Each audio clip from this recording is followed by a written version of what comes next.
My name is Anneshia Freeman. I'm also known as the locksmith because I make keys for people who are locked up in their minds. I'd like to welcome you to the Lies That Bind Cognitive Restructuring and Resocialization show. This is my second show in a series where I'm going to be interviewing people who have gone through my 12-week secular or 12-week spiritual version of my program. For those who may not be familiar with the term cognitive restructuring, it's just a fancy way of saying I help people change the way they've been programmed to think. I help them by exposing dysfunctional, unconscious beliefs that were programmed into their minds for the most part during the formative years. Now, there's always exceptions to the rule. Some people's dysfunctional belief system is implanted later in life. Not only do I expose the dysfunctional beliefs, but I also give people tools that help them literally reprogram their minds. So today I have Crystal King-Barnett. Did I say that correct? Yes. Crystal recently was married. So introduce yourself to our audience and just tell us briefly a little bit about yourself. Hi. Yes, my name is Crystal King-Barnett, and I am a limited license bachelor's level social worker. I'm also a certified peer recovery coach, and I am a bachelor's level Lives That Bind service provider. So, Crystal, are you working on your master's degree in social work also? Yes, we actually just finished up graduation. Well, the date was changed, but graduating October 10 now, but just finished my master's level degree. Yes. So technically, you can introduce yourself as a master's level therapist because you are done with the coursework. You just haven't went through the formal tossing of the tassel across. Yes.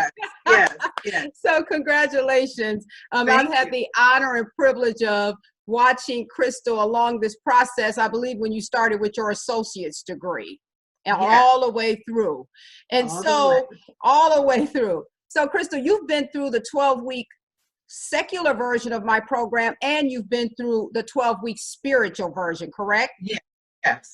Okay, and you're also certified to deliver the adult model of the program. She went through a 5-day training. This is the manual. So she's also certified to use the methodology with other people. So today we want to talk about one dysfunctional belief. Now, if anyone saw our interview that I did last week with Charmaine Sutton-Jones, I forgot to say her new last name too. Charmaine was recently married also. We talked about several. We talked about 2 dysfunctional beliefs, and I coded some more in real time when she was talking. But today we're going to do what I call the lie panoramic view. Okay, excuse me. The lie panoramic view, which means that we're going to talk about one lie and how it can impact a person in various aspects of their lives. So, Crystal, can you tell me the lie that we're going to talk about today? Yes, the lie that I have chosen today is don't make waves. Okay. Yes. Can you tell me how you believe that dysfunctional belief was programmed into your mind during the formative years at whatever level of disclosure you feel comfortable? Well, the don't make wave lie causes you to not speak up when necessary or when you need to, when there's pain or trauma or some tribulation, great suffering that you're going through. And so I believe that lie was implanted with me during the formative years, being the youngest of 5 and in a dysfunctional home. Honestly, there was some dysfunction going on. And so being the youngest of 5, I was often the last one to know a lot of the information. So whenever there was something going on in the family that was crisis driven, I wouldn't say anything. I didn't feel like I could say anything. So I just kind of was in the background, suffering, basically. Okay. Didn't know if I should say or could say anything. Right. And so I have to always remind people these beliefs are unconscious. Most people who are afflicted by this dysfunctional unconscious belief, don't make waves, they don't enter into the room and say, hi, how are you doing? I suffer with the dysfunctional belief, don't make waves, which means I have an internal mute button that can be activated by certain facial expressions, vocal tones, voice inflection, and body language. People don't say that.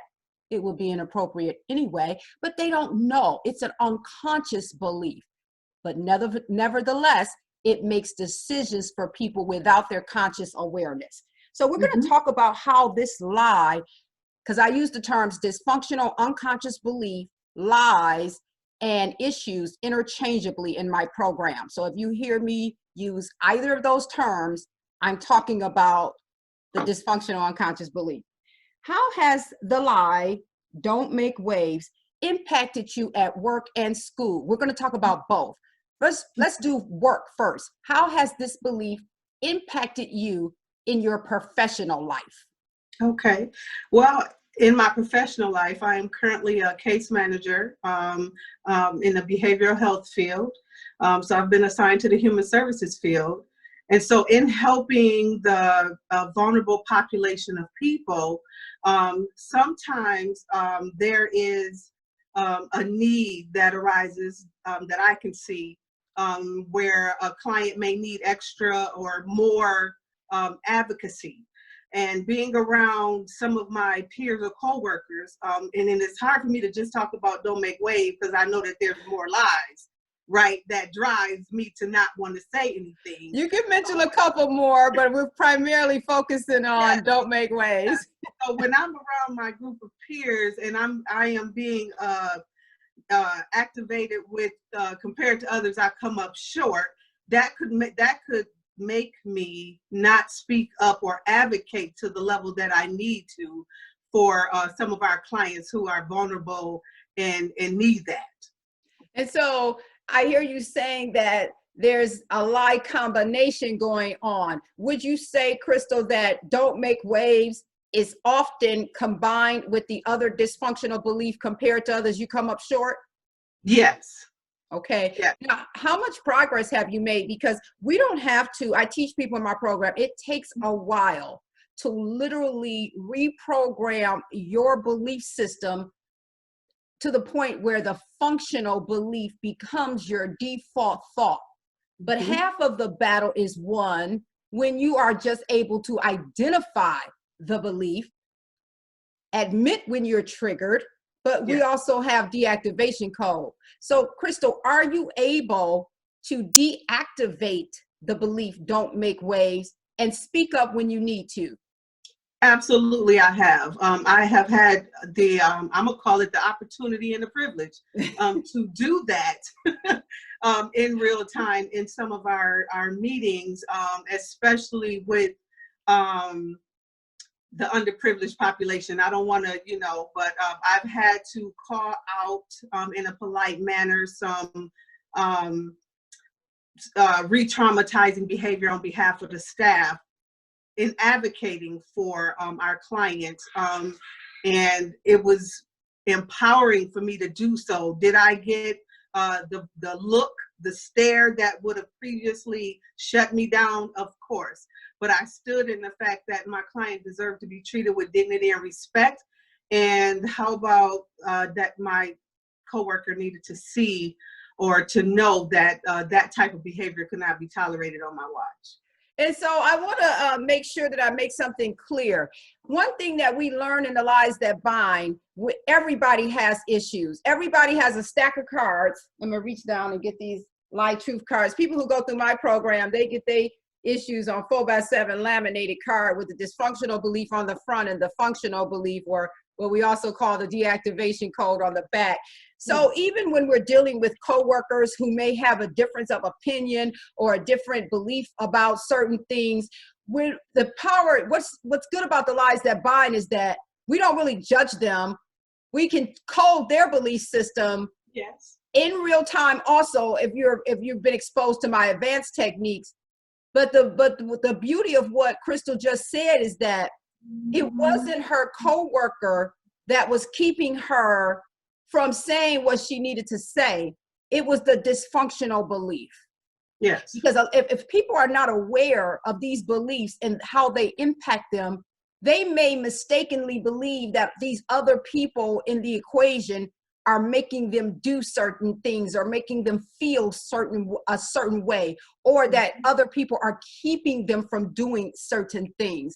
And it's the dysfunctional belief. It is not the other people. So let's talk about school, Crystal. How has Don't Make Waves impacted you at school? Oh my. Being a person who was late starting and going to school and going all the way through, I have encountered a few professors and being in that setting where I just needed to speak up for myself. Sometimes it was I needed more clarity. Sometimes what they were saying that I figured out just through going through the Lies That Bind was, hey, wait a minute, you made that up. You need to revisit that and repeat that, and in doing so, I was able to get what I was basically saying was that, hey, I have a need and I need it to be met. And this is how I needed to be met, by more clarity and more, just by more clarity. Let's talk about this a little more. Don't just breeze by it. And so in doing so, sometimes it was met well, and other times there was a little silence for a minute, and I had to sit in that silence and say, you did what you were supposed to do. You let them know that you needed, I shut the lie down. Like, no, I can't just be quiet, because I'm going to leave out of this classroom and I'm still not going to know what I need to know. So I had to speak up during the class session and had to have a session with my professor after the class. And I was okay. I was open with that. That is so powerful, Crystal. I cannot tell you. I've been through college. I have two masters. I have a master's in business administration, and I also have a master's in social work. And I went through my program, created the program. I'm the first client of the Lies That Bind program. I created it for myself. I didn't even know I was creating it to help other people.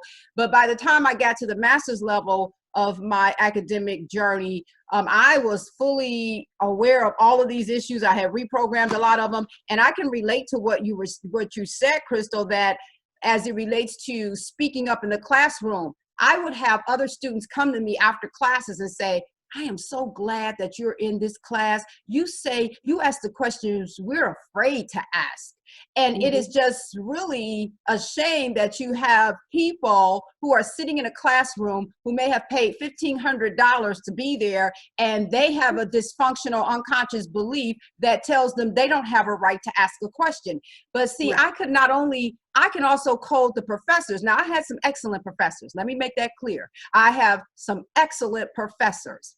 And I had some other professors that I believe needed to investigate employment opportunities in another industry. And that might not be the case. They may just have been too lie afflicted to teach properly, because I've had professors who had the dysfunctional unconscious belief other people should possess the same information you possess automatically, or that means they're dumb, or that means they're stupid. So I've had professors who taught with a vocal tone and voice inflection that implied we should already possess the information that they were being paid to give us.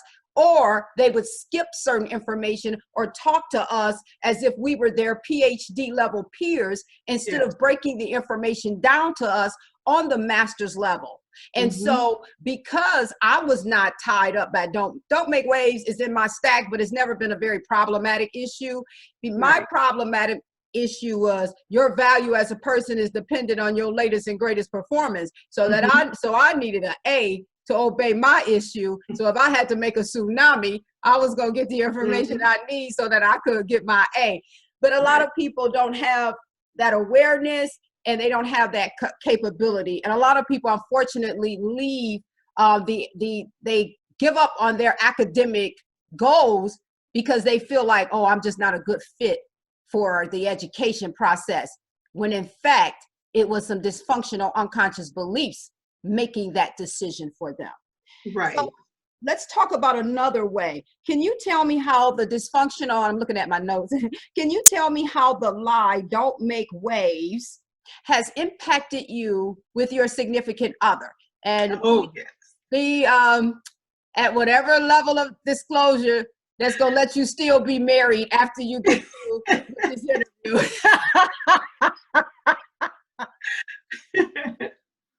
Well, I'll put it this way. The Don't Make Wave Lie with my partner, being in having children already, being in a blended relationship, at first relationship, then a committed marriage. Our parenting styles were different. Sometimes the way that he would say certain things in expressing himself would just kind of cut me a little wrong.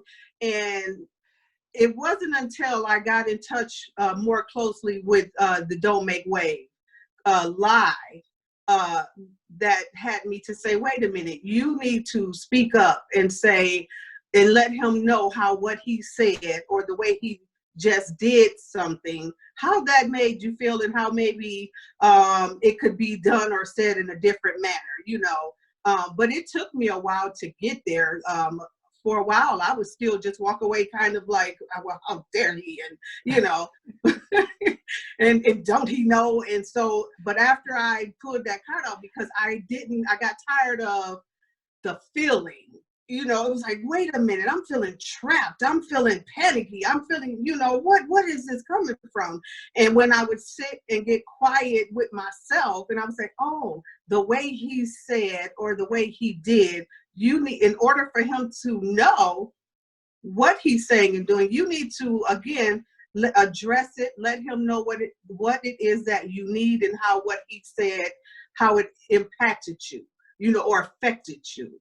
And so we had to have quite a few conversations off and on, but it's getting better. I'm getting better because he is who he is, right? And right. So I am getting better with that. I know when to say, oh, or when to say, no, we got to talk about that, And so, yeah. So I hear you saying that the dysfunctional unconscious belief, don't make waves, it keeps people from being able to communicate effectively in a relationship. Yes. And in the long run, that can ruin a relationship because you let things build up. The lie won't let you address them. So the person that the other person in the equation does not even know that they're doing something that is bothering you, or what you would like for them to do differently, because there's been no communication. Right. So that's very powerful, very powerful.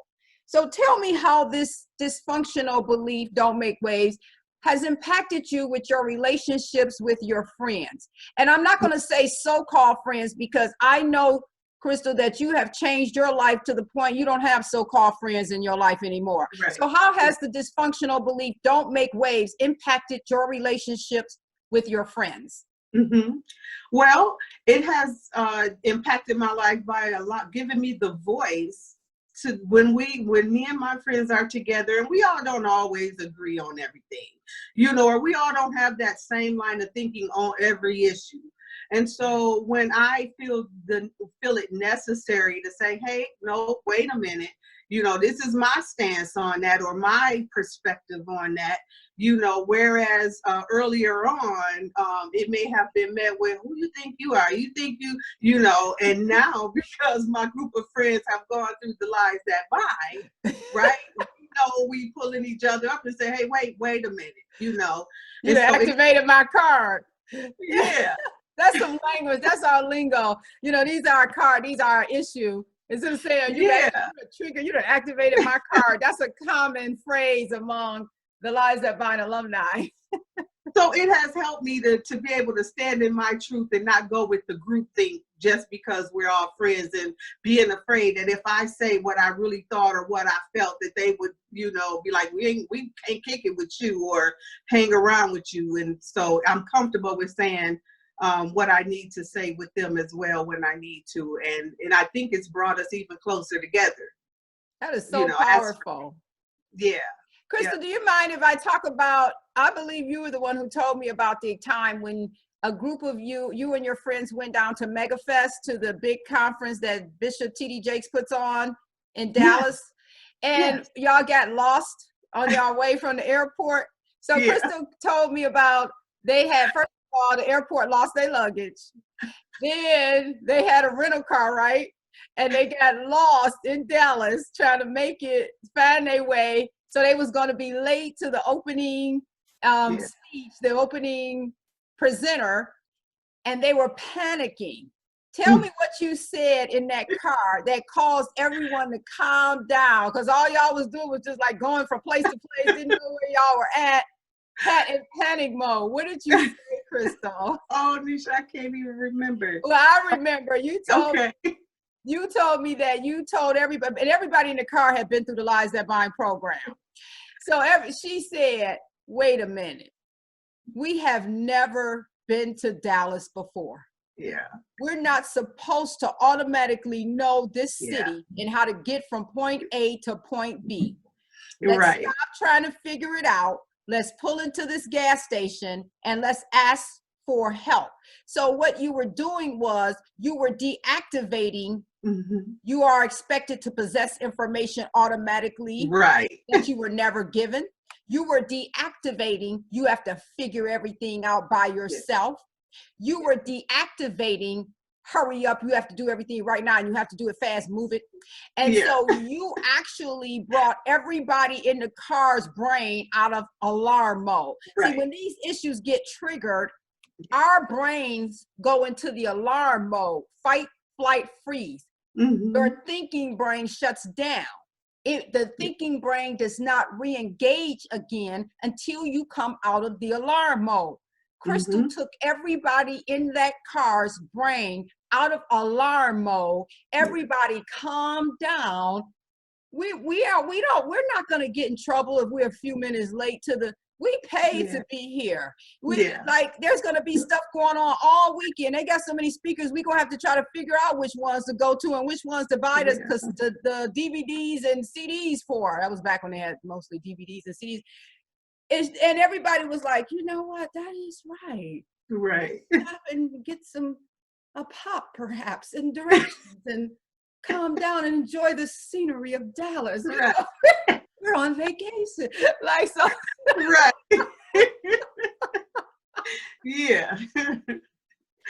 So Crystal, let's keep going. So how has the dysfunctional belief, don't make waves, impacted you with your children? Now, boy, real touchy you subject. know, being a mom in long-term recovery, before not saying what I need to say when I need to say. So hold on 1 second before you go any further, because I think we forgot to tell people about that part of our credentials. So I'm a person in long-term recovery, and what that means is I have not used any drugs or alcohol in 19 years and 9 months. Crystal, how long have you been in the recovery process? Yes, I've been in long-term recovery for 14 years. Okay. All right. So now let's go back and talk about how don't make waves with your children. So before, again, being a mom in long-term recovery, I wouldn't set boundaries or discipline when necessary. There would be these feelings of just shaky, like, oh my goodness, if I say no, then what are they going to say? How are they going to look at me? Oh, I don't want to, I don't want their backlash, and now, since working through the Don't Make Wave card, it's like, no, this is what it is, and sticking to it. And it's okay if you got that facial expression or you walk off mad, that no longer triggers me to say, after I didn't set a boundary, okay, you want to go to the store? Because I used to do that. And so now it's like, no, you got to sit with your feelings. And if you want to come back and talk about it, we can do that. But this is what it is, And so that has gotten a lot better, over time. That really has gotten a lot better. So now it's like, Mom, I want to ask you something. And I'm like, yes, what is it? Now everyone's a little like, okay, I'm gonna have to come correct with Mom. I can come to Mom, she's approachable, but I have to come correct. I can't come with any emotional blackmail or manipulation or trying to get her to parent out of guilt and shame because she's been addiction, and now she's in recovery. And a lot of people who are in the recovery process struggle with parenting out of guilt and shame, and they're actually doing their children another disservice by parenting out of guilt and shame because they're not enforcing rules or boundaries. I had one of my mentors tell me that if you don't stick to your boundaries and the rules and teach your child discipline and self-control, then you're abandoning them twice. You abandon them in active addiction, and if you let your issues keep you from parenting the way you're supposed to parenting, then it's not about the child's well-being, it's about you and how you want to feel. So I think it's so powerful. You said that several times, Crystal, that you had to sit with those feelings until you became accustomed to operating out of the functional belief that's on the back of the card, the lie card. You had to sit with the feelings that the lie was producing because you had done the right thing. Yes. Yeah. And I would even say, even now with having adult kids, you know, the same parenting method or that communicate, it changes because now we're all adults, and sometimes those adult kids can expect for you to respond the way that you may have when they were younger. And it was like, no, either I'm going to help you grow up and mature even on this level, or you, again, like you just said, I'm doing you a disservice. So you know what I'm saying? So with these adult children too, you know, that don't make wave changes even more because sometimes they can have that unrealistic expectation that you're going to respond in the way that you did before when they were coming up during that maturation process. And it's like, no, dude, you grown. We gotta, yeah. Right. And so, Crystal, let's talk about how don't make waves, this dysfunctional unconscious belief, and then I'm going to have you read the back of the card. But how has it affected you with random encounters? So like, say, for example, the cashier at the grocery store or the mechanic at the auto repair shop. How has don't make waves affected you with random strangers, random encounters? These issues they don't discriminate. Right. You know, it's almost in instances like that, it's like automatic. You know, excuse me, I'm sorry, what did you say? Or excuse me, can you take another look at that? Because I believe you might have overcharged me, or, you know, or whatever the case may be. I don't hesitate now, you know. How did it affect you before you know you had that issue? Well, before it would have been like, dang, she just overcharged me. Oh, it's okay. I'm not going to even say nothing, you know, or something like that. But on the inside, you know, again, those feelings, paying attention to those feelings. And it's like feeling trapped, or, you know, you want to say something, but your mouth won't open. You'll just take the mistreatment or maltreatment or what have you, and not say to her, even if it was a genuine mistake on her part, still not bringing it to her attention so she could know to either correct her mistake or to just know that you made an error, you know, if it was an error, you know what I'm saying? But from my behalf, just letting them know, I'm sorry, you know, you can't do that to me. I don't know how many people you did that to before, but I got to speak up about it, you know? And so it was a process, but now it's like, how dare you? No, yeah, no, you can go from feeling trapped to indignant. And I would rather feel indignant than trapped. Like, how dare you? Like, absolutely not. You know, and stand up for yourself. Like, how dare you? You know, like try to put all of my heavy groceries in one plastic bag. Now, I don't say it like that. I'll be like, can you take some of those heavy things out? In fact, let me help you. And still, I want you to double bag it. We talked about that. That's one of my pet peeves, is watching people let these cashiers put all their stuff in one thin bag, all the heavy stuff, and then it break in the parking lot, and they on the ground getting their stuff. I talked about that as the last time I talked. And I wrote an article about these issues and how they play a role in the spread of the coronavirus. And I talked about an example of I was standing in a cashier in the line at the grocery store, and the cashier was ringing up a young lady in front of me's groceries, and she stopped to blow her nose, and she put the tissue down next to her cash register and went back to touching the girl's stuff. And she didn't have on gloves, and she didn't, you know, do anything. And I was like, excuse me, can you use the hand sanitizer that is right there next to your cash register? She got indignant. She was like, I blew my nose into the tissue. And so I was like, okay, I held up my hands with my gloves and then I was like, yeah, we have to be all extra careful now, you know? Right. And so, but I was indignant, but part of, because there's victim lies and villain lies. And so I have Mm-hmm. made, I'm VV ambidextrous. That's what they call it in my, and that's what we call it in the Lies That Bind. VV ambidextrous means you can be a victim mode at 9 o'clock and switch to villain mode at 9:02. Yeah. Most people stay in one mode or the other, operating out of a victim-based belief system or a villain-based belief system. But like for me, because I've healed so much from the victims, a lot of times I have to pause because I have to deactivate the villain version, meaning that Mm-hmm. I need to pause so that I can respond appropriately rather Mm-hmm. than inappropriately. And I don't always make it. It be somewhere in the middle sometimes. Right. And then Yeah. you do a note to self-examination. Mm-hmm. How could I have handled that situation better next time?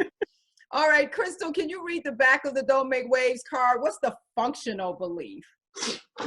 Okay, the functional belief of the Don't Make Wave card is, if there is a problem or a situation that is causing me tribulations or making my life uncomfortable, then I owe it to myself to speak up. I do not have to be afraid to speak up because it will make others uncomfortable or cause them to have to look at how they are behaving. If there is something that I feel is out of order or that is hurting me, it is my obligation to myself to address the issue. I can use wisdom in how I address it, but it needs to be addressed. If I'm not sure how to handle a situation with diplomacy, then I can ask for the input of others. There are some situations that are so out of order, I can skip the diplomacy and get right to the point. I will stop casting and being people who act as if others have no rights. I will start casting and being people who are okay with confronting situations head on. Awesome. Now, I recently so I have like these cards. Do you have your whole card set with you, Crystal? So Yes, I I do. have, yeah, so don't, she has most of them there. So I have released 200 to the general public. So I have a workbook, the 100 most commonly seen unconscious lies, that's sold with 100 of the most commonly seen unconscious lies, lie truth cards.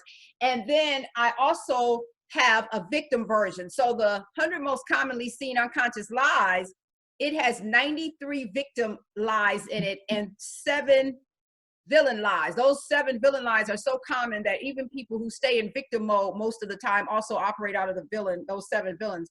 But then I also had started working with people who stayed in villain mode. So I produced the 100 most commonly seen villain lies. I have a spiritual version of both sets of those cards. And I recently just completed making a set of lie truth cards that talk about how each of these issues affect a person professionally. It was a request from the alumni. They're cruel taskmasters. They call me all the time saying, Anneshia, you need to write this workbook, or you need to write this manual, or you need to Right. another set of cards that say this on the back. And so I do. I was like, how soon do you need it? Tomorrow. And so one of the things that they requested was that because I've done a lot of workshops and trainings on how these issues affect people professionally. So I'm going to read the back of the Don't Make Waves issue, the lie card. I'm going to read the back that I created for how the lies affect us professionally. If there is a situation that needs to be addressed in the workplace that may cause a wave, it must be addressed. Most work-related problems are time sensitive and cause collateral damage. For example, a project falling behind because one of the team members is frequently absent could affect the entire company. If the team leader is afraid to confront the always absent person, then it's a good chance this lie is in play.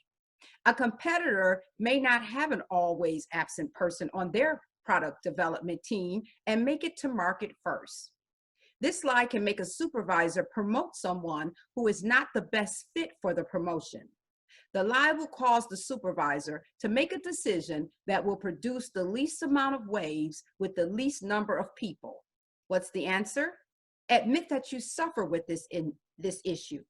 Identify the collaborating issues, perfect the deactivation codes, and practice addressing and confronting situations. All right, so I will be making those cards available in my online store within the next 2 weeks or so. In the meantime, I want to thank you, Crystal, for being my second guest on the Lies That Bind show. I am so excited that you just graduated. You just completed your master's degree, so I will be upgrading your certification as a Lies That Bind service provider to the master's level, which means you can do all components of the program, including the formative years assessments that must be done by a master's level therapist. So Awesome. again, thank you, Crystal.